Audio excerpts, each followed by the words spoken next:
seemingly failing to respond to being dumped out of the FA Cup after drawing last night at the bottom club Burnley. And when I saw they went ahead, Trevor, I thought, right, they're on course, they'll win this.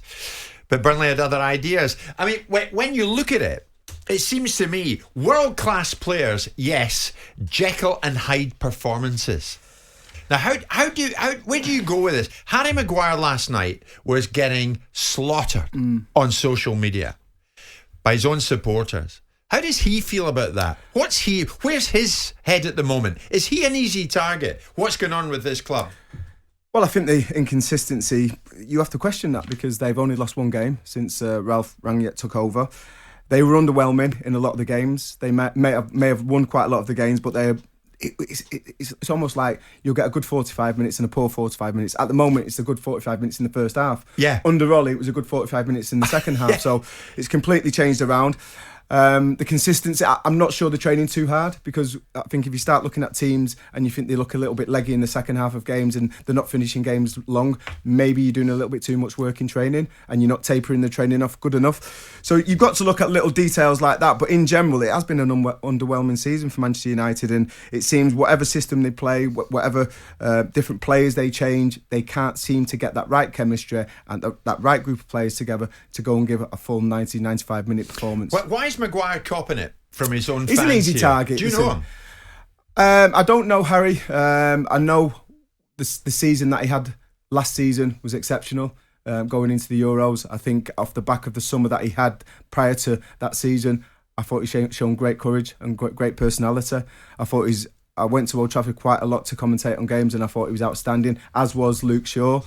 Sometimes on the back of a European Championship, it can take a while, but this is going into ridiculous now. It's February and we're still not seeing that form that he shown last season. So you've got to ask questions. I think there's been a couple of injuries, but in general, it's just been I speak to Manchester United fans and they're fed up.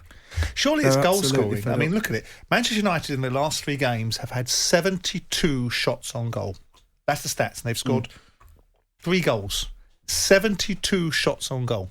24 shots per game as an average against West Ham, Middlesbrough and Burnley. What the hell are they doing? So you've got to look at that and say, what does a coach do with that? Yeah. What does the coach... You've had 24 shots on goal and you've scored 3 goals. So you score 1 in every 24 shots, you score 1 goal. Yeah. And it's not good enough. Of course that's it's not forward good enough. play. That's offensive players not doing their jobs. What does a coach do with that? Yeah. Writing it up. What do you tell your boys bring that you in new train? drills, What do you tell concentrate, them? go back to basics. Watch the ball onto your feet, hit the bleeding target. yeah. You completely go back to basics. Change a few drills up, make it a bit fun. Have it competitive where you've got 2 forwards there, 2 forwards here. We're working on our own as 4 forwards, and we're going to have a lot of competition. Used to against used to. Get a little bit of fun to it. And I think that's what you have to do sometimes to change it up and just get them to break that cycle. See, I think there might be a bit of a culture problem, Simon, in that dressing room. When we hear what went on recently, miscommunication apparently regarding Lingard's involvement. Cavani, you can stay longer in South America, that's okay. Were these really small issues, or does it tell us more about the current culture in and around the United dressing room? Well, again, I go back to the stat. If you're talking about this level of offensive play, that you've got this amount of opportunities to score goals, that doesn't show me that that the style of play might not be great. It might not be the Buccaneer in Manchester United that we remember once upon a time, but that's a long time gone. It is. You've now got 72 shots on goals, and I think something like 15 on target. So 1 in 5 goes on target. So you're looking at poor performance from the so-called top-end players that are playing for Man United. Yeah. And I'm not sure that's about disarray or miscommunication or toxic dressing rooms. That's about people not doing their jobs very well on the pitch. How can you legislate for Cristiano Ronaldo, the best player in the world, arguably, missing a penalty against Middlesbrough and not even hitting the target? What do you do with that? What do you do with that? You can't say, that's the bleeding coach's fault, right? That's nothing to do with the coach. That's to do with the individual player. That's right. It is. I mean, listen, it's something that is very Why unusual. aren't they hitting the marks? Why aren't they playing the way with the Jekyll and Hyde? There's no rhyme or reason behind it sometimes, and sometimes when it's like this, you say, right, boys, come in, we're going for a dinner together, we're going to have a couple of glasses of wine, we're going to just all enjoy ourselves, and then we'll go again. Sometimes it can take that. I'm thinking Derby County, are you? Sometimes it can take, but sometimes it needs that. Yeah. Because the pressure builds and the expectancy builds, and you're not reaching them marks, and your own home fans are booing you. Sometimes you're like, you know what, boys, we're all taking this way too. We need to take you out. The fact that the forwards couldn't hit a cow's backside with a banjo, right? It's got nothing to do with the reality of taking them for a bite to eat. They've got to get. I think what United are going to do are going to hit the straps. I think we're going to. I just think the Champions League. I think there's people are thinking they're going to get knocked out of the Champions League. They'll waste the time. They're not going to finish in the fourth in the league.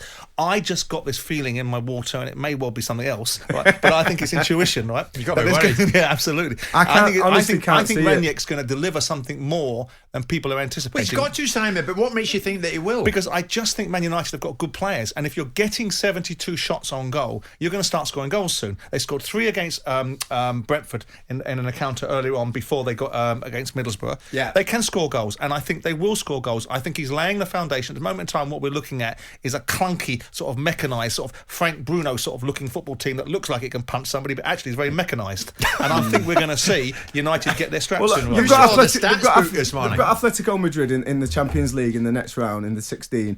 They're not great at the moment. The 5th in the league. Yeah. And maybe this is one of the other reasons why Trippier left. Lost their best player on a project.